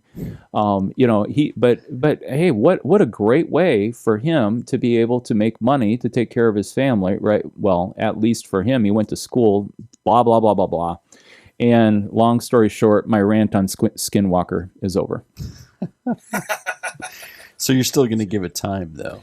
Well, I need to give it time because, again, there's a documentary that came out before the TV series that I think was actually a little bit better because it wasn't all Hollywooded. It was more just, interviewing and things like that. I think it was mostly the previous owner to that ranch. Yeah. So I don't know if that's ranch owner number 2. That one actually kind of came off a little bit more informational as opposed to this one that's got all the theatrics. Yeah, and again, I'll look at episodes and kind of see what they're doing with, like, if every time you go to break for commercial, you have to recap what you just went over and what's going to come, and then you come back and you get to hear again of the same thing. Yeah, I'm like, hold it. So what you're telling me right now, Skinwalker Ranch, and yeah, I'm going to put this in here. I hope they listen to this episode. And they're like, no, we want you to come out. We want you to take a look. But I'm telling you right now, I think, Mr. Producer, you've got 12 minutes of content and you have figured out how to stretch it out to 45 minutes. And shame on you, because the people who are watching this stuff, we really want to know, and we want good content. That's why we will watch Star Trek Discovery. We're Fringe. We're Fringe. Oh, absolutely. Absolutely. Yeah. Because I mean, and that is the thing. I mean, so even though I'm, I for long periods of time prior, I mean, I've been skeptical of most things. But there's, I mean, when you're looking at it and saying, yeah, but there are things that are unexplainable. So can we just leave it in unexplainable? Or you can say, you know what, like, I'd like to learn more about this unexplainable. Mm-hmm. And that's kind of where I'm at right now. I'm like, I don't mind learning more about it. Yeah. I mean, I'll watch these, with Heather, and we'll sit there and go through a series, and Yeah. we'll try to discover more and try to figure out, like, what is this all about? Like, I don't mind learning, but I'm also gonna, like, sometimes poke it a little bit, like, yeah, why did this happen and this didn't happen? Or, I mean, I think that's okay too. It seems like a constant rabbit hole where you're just looking at one thing, and then all of a sudden you find yourself just jumping headfirst down another. Yeah. Kind of one thing that comes to mind was I read somewhere that the movie E.T. we got was not what Steven Spielberg originally had in mind. And I thought to myself, oh, really? What were we going to get? And they're like, oh, it was going to be a horror flick. I'm like, trying to imagine E.T. as a horror flick. Because I really like that movie. Even though when we first meet E.T., it scared the hell out of me as a kid. Yeah. But I got to looking into it, and they actually started production and writing scripts for what was originally going to be E.T., where it's going to be based on the Hopkinsville alien supposed encounter. Yeah. What happened in Hopkinsville was these people, they think we're just kind of Appalachian kind of people, moonshiners, whatever.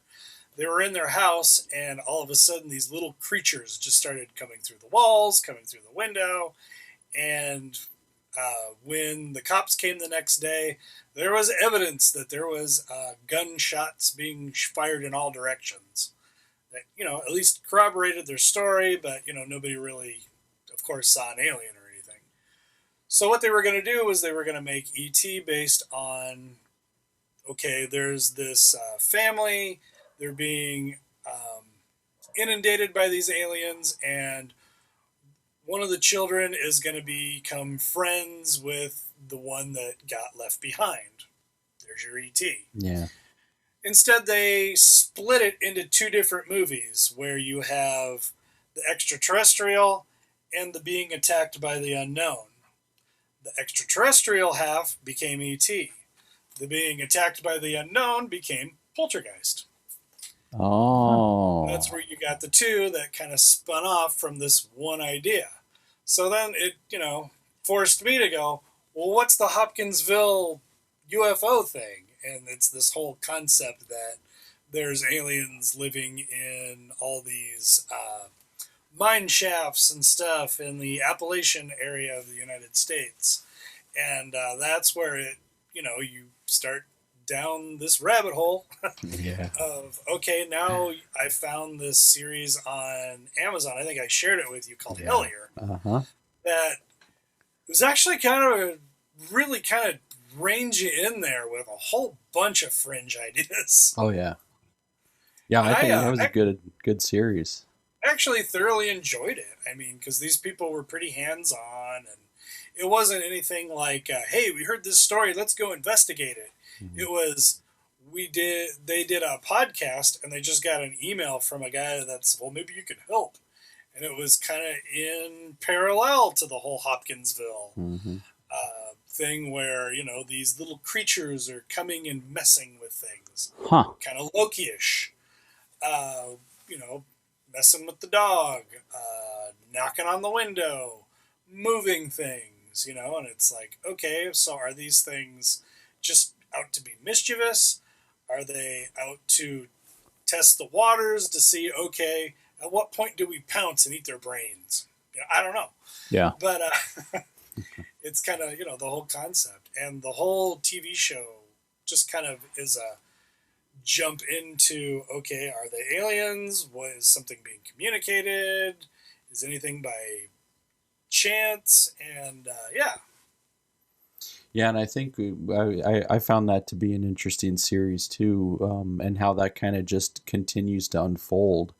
Like they get into town, they can't find this guy, and they're trying to search for. I mean, and are these goblins? Are they aliens? Are they? I mean, there's all kinds of things. Yeah, like you mentioned, it can take you. I mean, there's actual aliens who are still living here that basically, I mean, like human form. I mean, you wouldn't.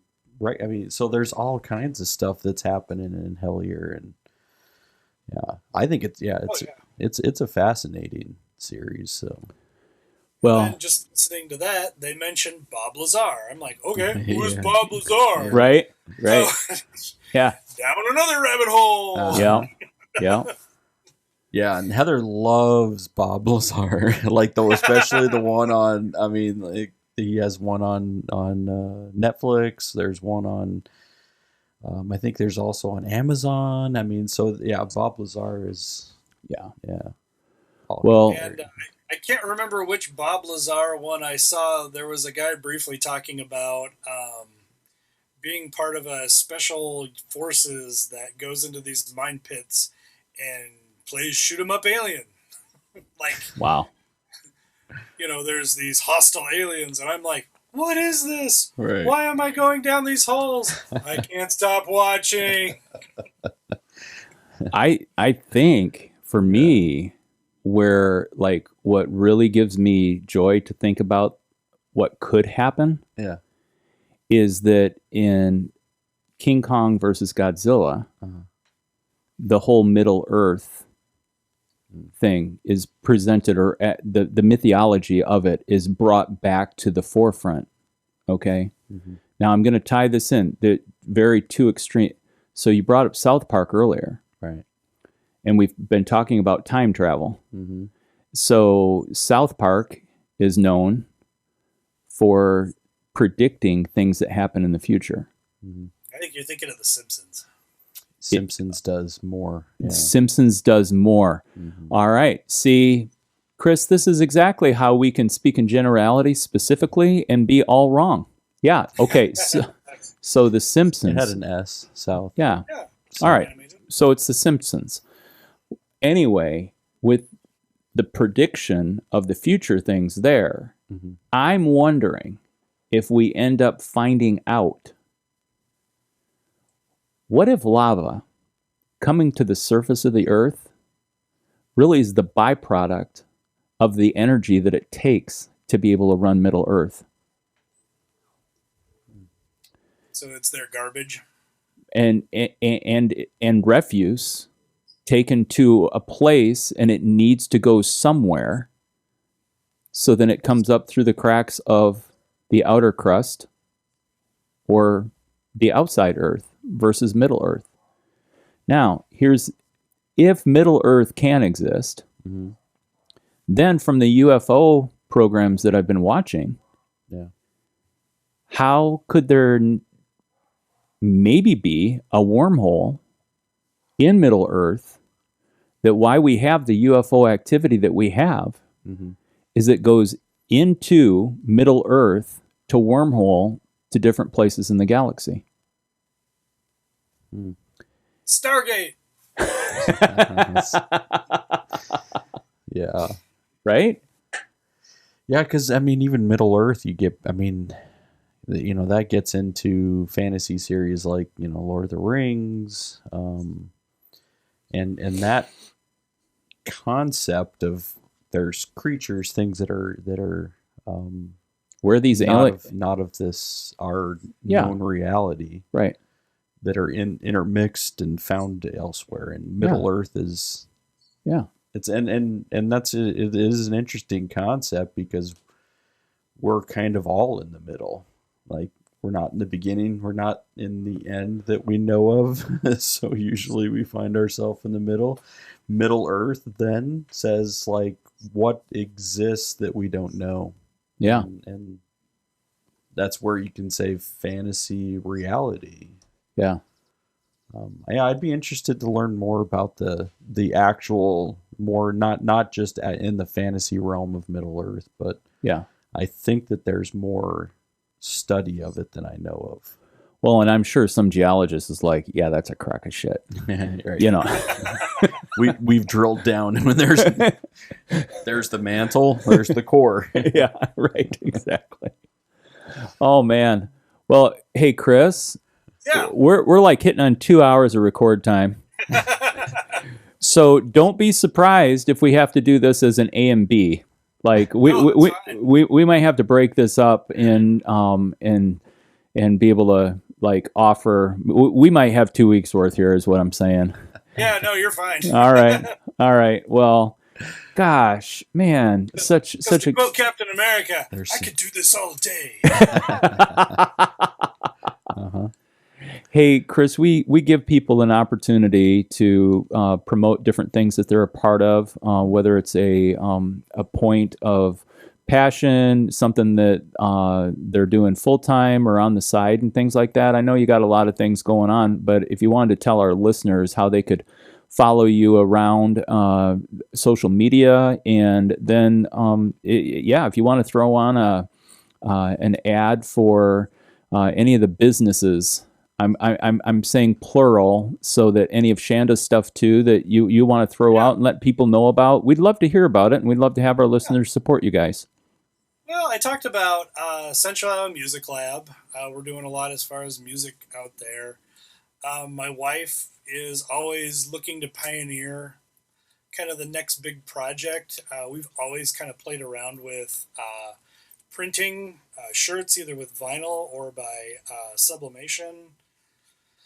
You know, I'm on social media as Fordyce Geek Base or Base Geek. I don't know. I gotta look up what my moniker is. I can't even remember what it is. Yeah. Well, we'll make sure when we put it in the show notes that we will get it corrected. Yeah. Yeah.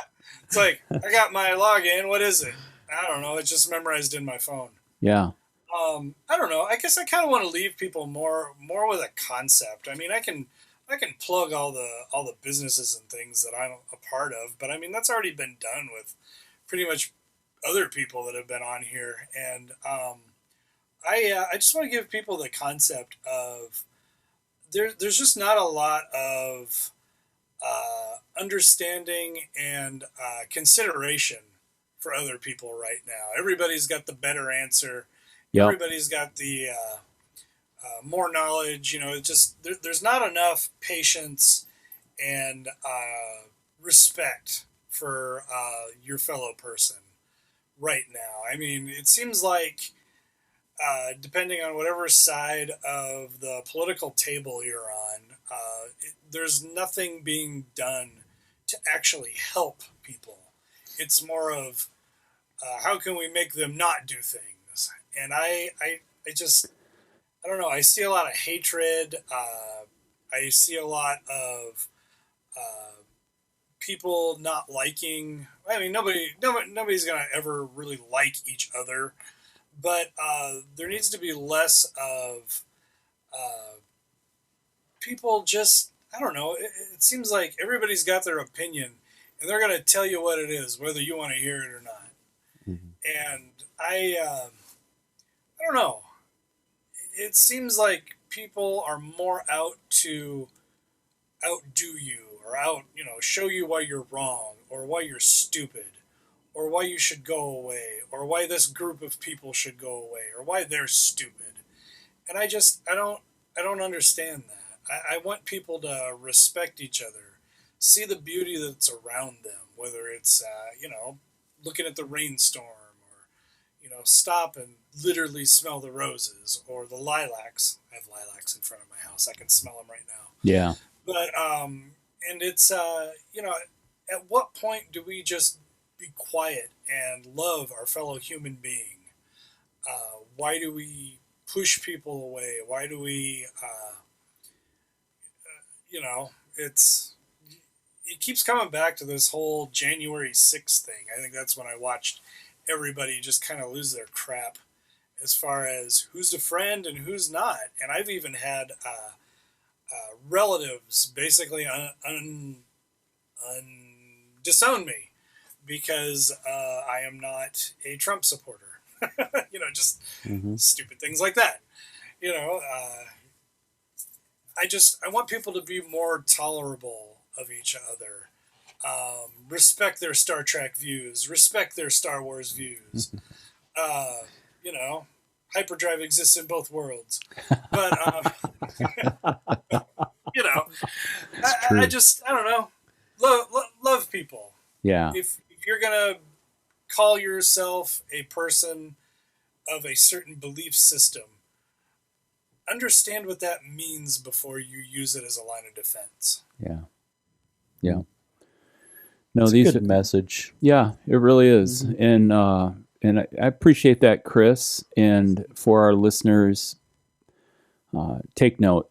This is a message that's not far removed. It's a real close walk. As far as on the adventure, you can get to this. It's not a destination. It's a part of the process.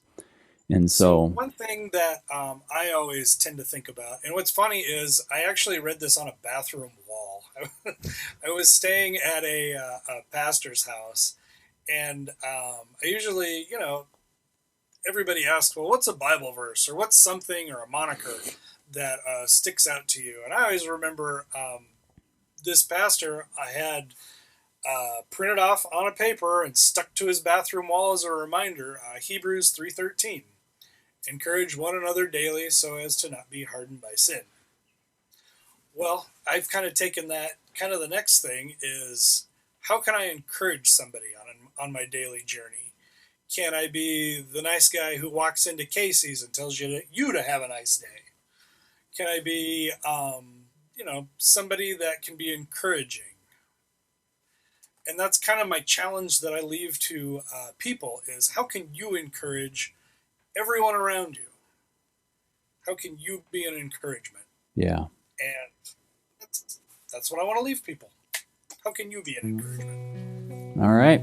Well, to the doc, we say thank you very much for joining us today. Thanks for taking time out of your professional work day and just being able to share with us. And we love the conversation to explore these absurd, ridiculous ideas that are unexplained. Yes, absolutely. Absolutely. So, Chris, thank you so much for joining us. Appreciate your Thanks, time. guys. All right. Peace out. We'll see you later. Have a good one. Sounds good. Take care.